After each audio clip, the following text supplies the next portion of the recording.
my school, so... I did teach you your school. Yeah, I just wanted to know, when are you going to do that, that audition for your theater? The question was, when am I doing my audition at his school? You can't have a job. Get used to rejection. You want to be an actor? Not in my movies.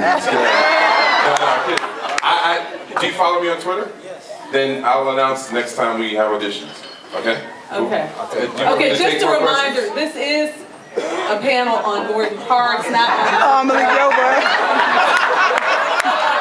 Well, you know, we'll see how that works out. How you doing? My name's Arthur Brady III, and I'm an actor as well, and I just moved up here to New York from Florida.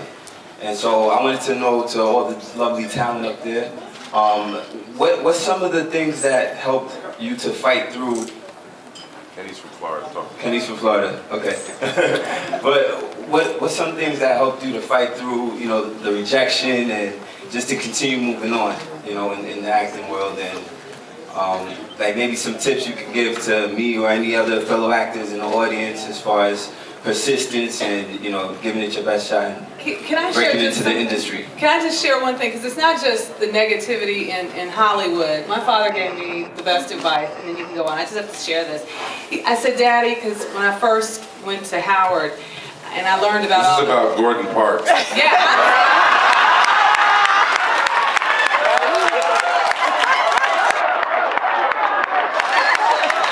Daddy, my daddy, my granddaddy, your husband. Go ahead, girl. Let's see you tied into Gordon Parks. Tie it up, girl. Tie it up. Am I right? Yes, you're right. You're I am right. right. Because Gordon, I am sure, have been called many things.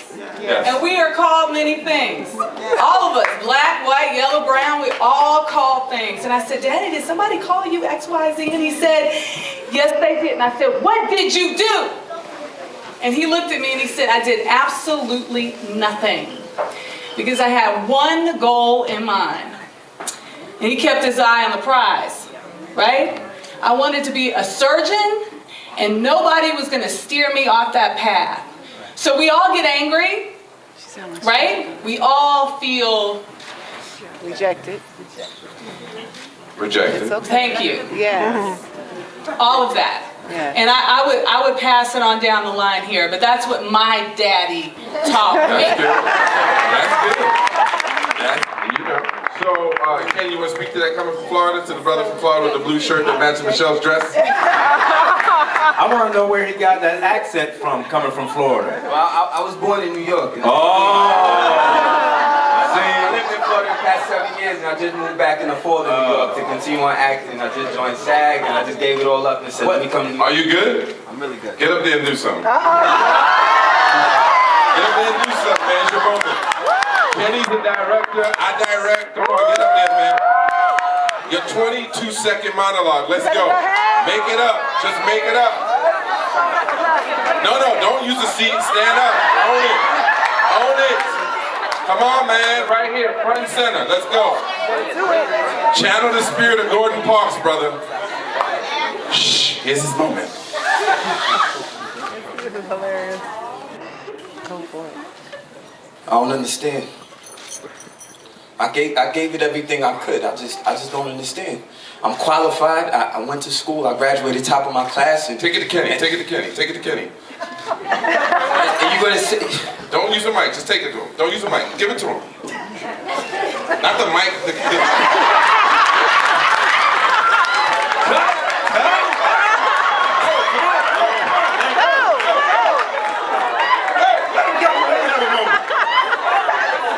Y'all didn't know what y'all would get when y'all hired me. Right. It's not about me. It's about Gordon. So. No, Kenny. There you go. I think you were just rejected, brother. That was rejection. No, 80% of a successful actor's life is rejection. 80% of a successful actor's life is rejection. So you have to have really, really tough skin, and you have to say, I want it, and you go after it, and you have to continuously teach yourself every day.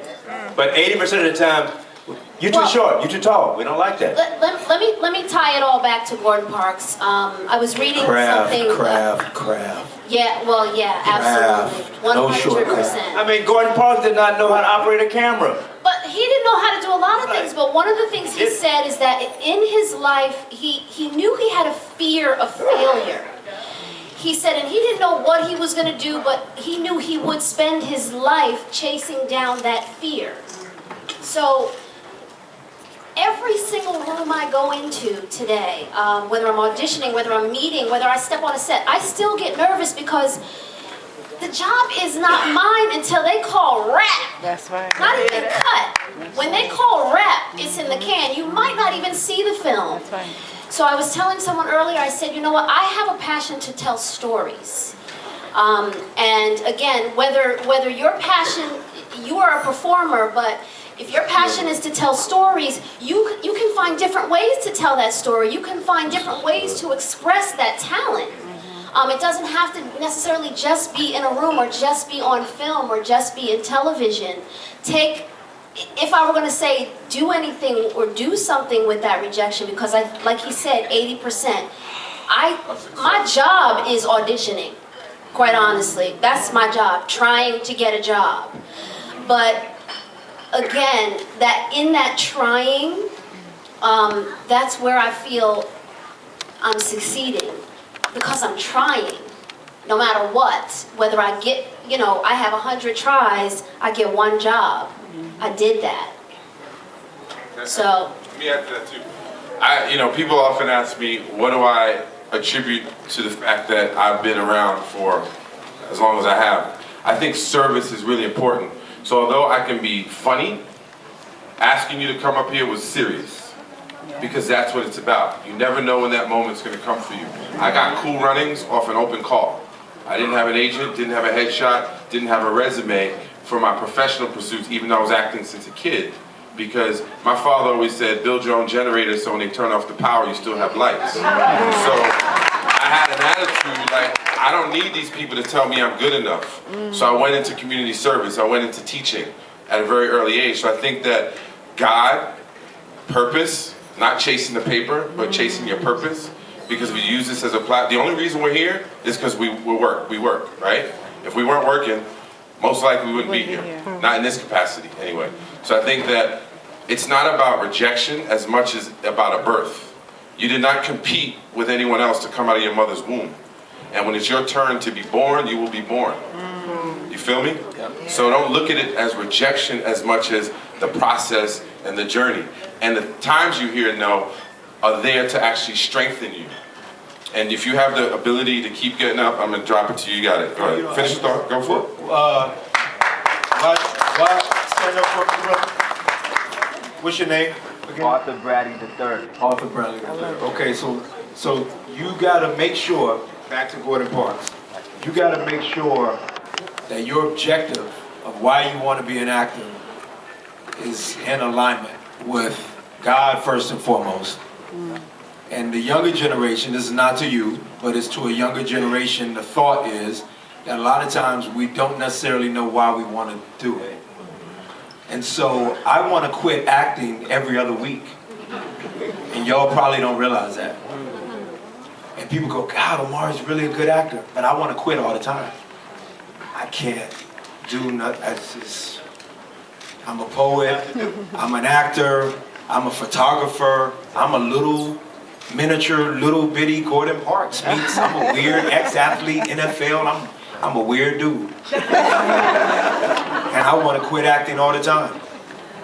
When I came up in the game, Melinda's ex, Makai, was working like crazy. Before Makai was working like crazy, Malik Yoba was Omari Hardwick. That's right. Before that, Alan Payne was Omari Hardwick. I mean, come on. That's right. That's You right. got it. And Kenny Leon was orbiting my world. And when I finally met him, it was after 8 years of work. I was on Dark Blue when I finally met him. He first spoke when I was 19 in college. I didn't meet him till I was 34. You got to know why you want to do what you want to do. And once you figure that out, the birthright, coming through the fallopian tube, chosen, as Malik said, to be what you're supposed to do, that will align with what you say you want to do, and you'll be fine. You'll be fine.